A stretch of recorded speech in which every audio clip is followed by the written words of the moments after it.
I can't think of anything, really. Ooh, that means we've been good guides, doesn't it? Doesn't it? If you say so. Misha positively beams, and so does Shizune after a quick translation. I shake my head at their somewhat exaggerated enthusiasm and shift my focus to the food. Misha and Shizune sign back and forth animatedly, throwing sideways glances at me, but Misha refrains from translating. Maybe they're talking about secret girl stuff or something. I quickly notice a conversation and sign is not enough to fill a silence. We arrive in the classroom early, but we're not the first. That dark-haired girl I noticed before is slumped over in her desk in the last row.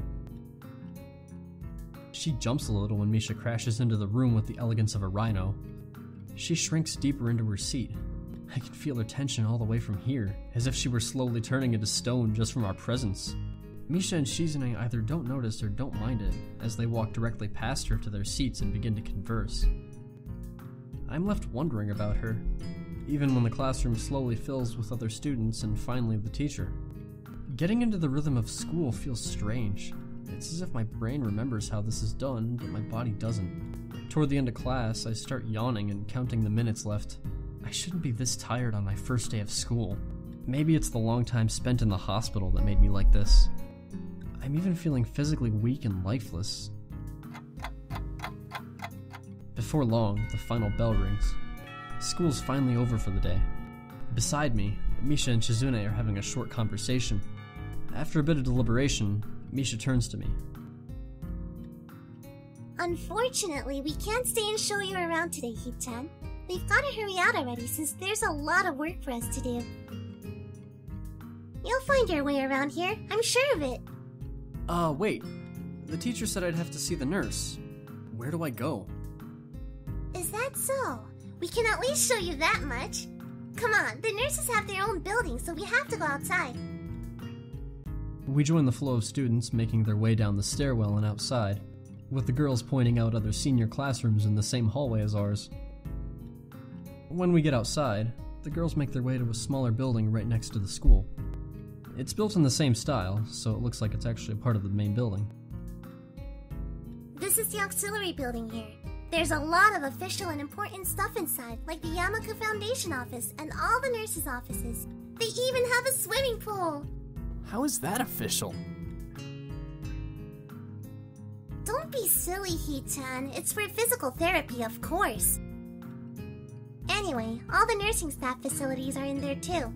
The head nurse's office is on the first floor. You'll be fine from here, right? We'll be going then. See you tomorrow. Yeah, thanks. Bye. A whole building for stuff that has nothing to do with the actual education? I guess it's necessary for a place like this. I walk in, hoping that this really will just be a quick visit like the teacher said. There's a white door on the left with a green cross, the text head nurse, and a nameplate. A voice from inside responds to my knock almost immediately, but I can't quite make it out. It sounded a bit like an invitation to open the door, so I invite myself further in. The room is not large and it smells strange.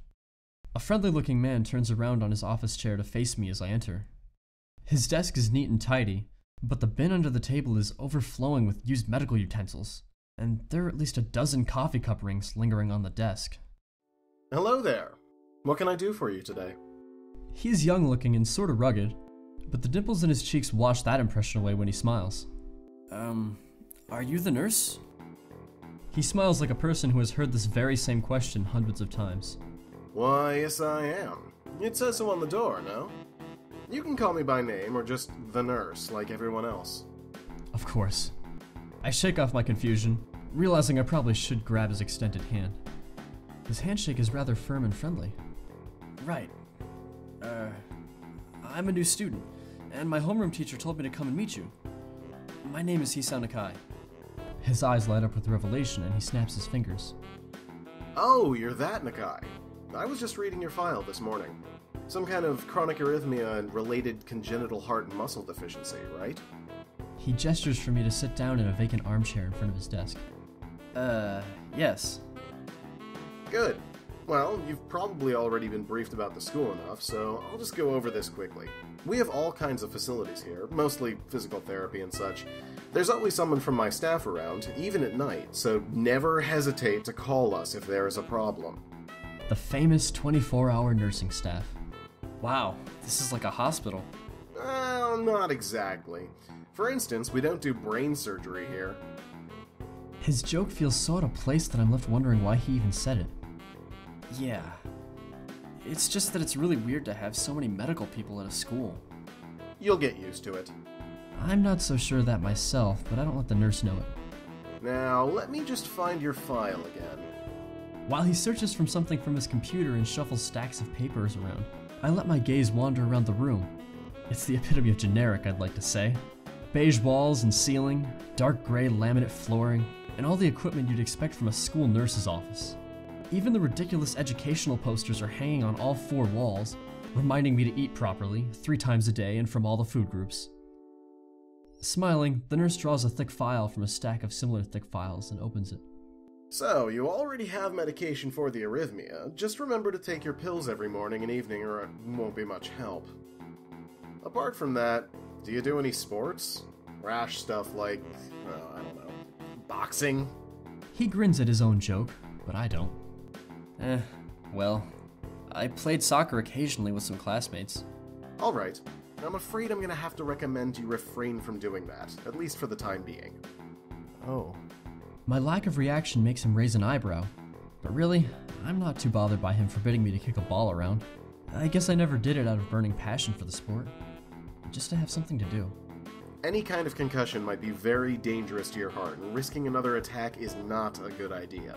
Was the previous one caused by a sudden concussion to the chest area? There's no mention of the cause in your papers. Not exactly. I sidestep the question acceptably, and he glances at me over his papers, with a more serious expression on his face. Still, you need to keep your body healthy, so some exercise would do you good. We have physical therapy and such available, as I said, but I don't really think you need such heavy measures. Just get some light exercise regularly. Brisk walks or jogging, jumping rope, that sort of thing. Swimming, maybe? There's a pool here. So I was told. You were? Very good. At any rate, and I'm sure you've been told this before, you just need to take care not to overexert yourself.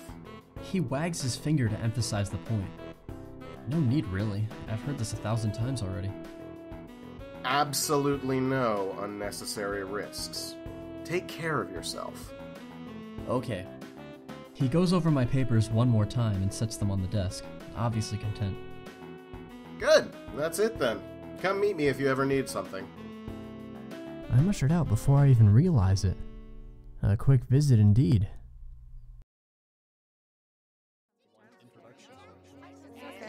I just wanted to say